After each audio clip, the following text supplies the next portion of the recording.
تاجر برادری بہت زیادہ پریشان ہے مارکیٹ کی ٹائمنگ کے حوالے سے، کیا کہیں گے آپ؟ جی بسم اللہ الرحمن الرحیم. سب سے پہلے تو آپ یہ سمجھ لیں کہ اس وقت جو حالات ہیں، جو آئل پرائز دنیا میں، یہ جو ایران اور امریکہ کی جنگ کے حوالے سے، ایک تو آئل کی سپلائی لائن متاثر ہے، پھر اس کے ساتھ ساتھ اس کی rapidly prices day by day بڑھتی جا رہی. تو جب آئل پرائز بڑھتی ہیں تو پوری دنیا میں، اسپیشلی پاکستان میں، کیونکہ ہمارا ایشو یہ ہے کہ ہم دو چیزیں آئل بیسڈ ہیں ہماری میجر.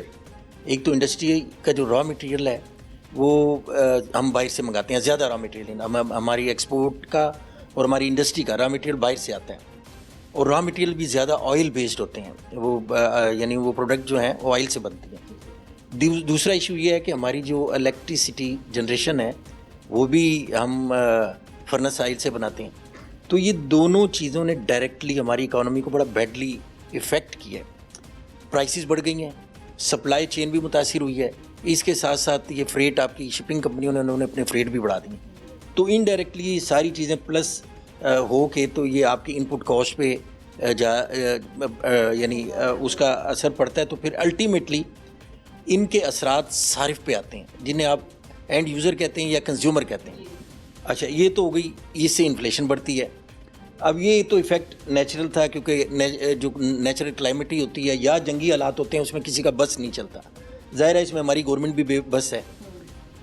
سم ان کو مینیج کرنی چاہیے آئل پرائس کسی بھی حوالے سے. اپنی لیوی جو انہوں نے بڑھائی ہے اس میں گنجائش تھی کہ اس کو کم کیا جائے مزید. یہ پچھلے دنوں جو آئل پرائس بڑھی ہے اس میں انہوں نے پیٹرولیم لیوی بڑھائی ہے. تو ہمارا موقف یہ ہے کہ اس کو کم کریں تاکہ ہم اپنے عوام کو جو اس وقت ان کے پاس ہے. سر آگے مزید سننے میں یہ آ رہا ہے کہ شاید پیٹرول کی قیمتوں میں آگے اضافہ ہو سکتا ہے. سر پبلک کی تو ہم روزانہ بات کرتے ہیں کہ پبلک پریشان ہے، خاص طور پہ جب پیٹرول کی قیمت میں اضافہ ہوتا ہے. اگر ہم عام صارف کی بات کریں تو ہر چیز مہنگی ہو جاتی ہے، سب سے پہلے ٹرانسپورٹ مہنگی ہوتی ہے. سر تاجر برادری کو یہ ساری چیزیں کتنا ہٹ کر رہی ہیں؟ وہ کتنا آپ کے سامنے آ کر پریشان ہو رہے ہیں یا اپنی پریشانیاں بیان کر رہے ہیں؟ جی سب سے پہلے coming back to your first question, اس میں میرا چونکہ جواب ادھورا رہ گیا تھا.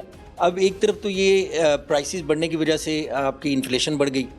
اب آپ کے پاس جو سورس آف انکم ہے، آپ نے جو اپنا جو ہمارے 250 ملین کی جو آبادی ہے، ان کے روزگار کا بھی تو ہم نے خیال رکھنا ہے نا. اتنی مہنگائی میں ان کے اپنے کاروبار بھی تو چلتے رکھنے ہیں. تو اس حوالے سے جو یہ لاک ڈاؤن لگا ہے، اس میں ہماری جو سورس آف انکم ہے، جن سیکٹر کی بھی آپ نے بات کی، ریسٹورانٹ ہوں، اسپیشلی جو آپ کا ریٹیلر ہے، وہ بڑا بیڈلی افیکٹ ہوا. ہمارے یہاں کا کلچر یہ ہے، لوگ عموماً کھانا کھانے بھی رات کو لیٹ نائٹ نکلتے ہیں.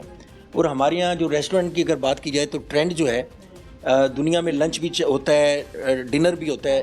تو ہمارے یہاں لنچ چونکہ کم ہوتا ہے، ہمارے یہاں 80% ان کی جو کنزمپشن ہے ہمارے ریسٹورنٹ کی، وہ رات کو ڈنر میں ہوتی ہے. تو ڈنر اگر آپ 10 بجے کا مطلب یہ ہے کہ آپ نے اپنا کچن 9 بجے بند کر دینا ہے.